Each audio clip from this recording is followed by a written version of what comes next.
the portrait of Michael Collins, I deliberately set the picture of Collins lower in the rectangle than one might otherwise expect. For instance, if you at standard portrait, you have maybe the frame would be equal all around. Part of the conversation this morning on the radio, and it's something that I have been thinking about, is what if? So there's always an alternative trajectory that the country could have gone in from 1922. Like we got the country we inherited the country as it was. We know what it was, and Collins to me would be part of that amazing group of people who lost their lives for the freedom of the country. So, for instance, Horry Pearce would probably have been a fantastic minister for education. Roger Casement would have been an outstanding minister for foreign affairs. Collins could have had a multitude of ministries. Finance, probably. Would jazz have been banned in the 1920s? Would all sorts of things that happened have happened if those people were running and controlling the country? I can only speculate. So there's this kind of area around the head in order to maybe induce thinking and speculating about what could have been. It's a tragic portrait because we know about the tragedy of Collins' premature death. His name is up here, slight echo, faded, and then you kind of get maybe like wires or transistor signals that are moving across. So it's about standing in front of the portrait, engaging with the man who is Michael Collins, a certain sadness I think there,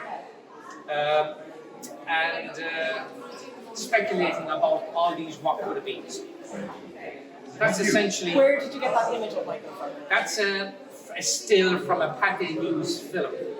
So quite often the images we have of Collins, obviously a lot of them came after the truce.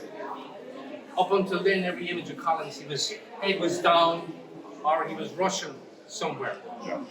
And that was a deliberate strategy by Collins. Like the only stills that we have really are from film clip and when he was in military uniform, subsequently when he was head of the army. But Collins was always deliberately moving, even at the handover of Dublin Castle.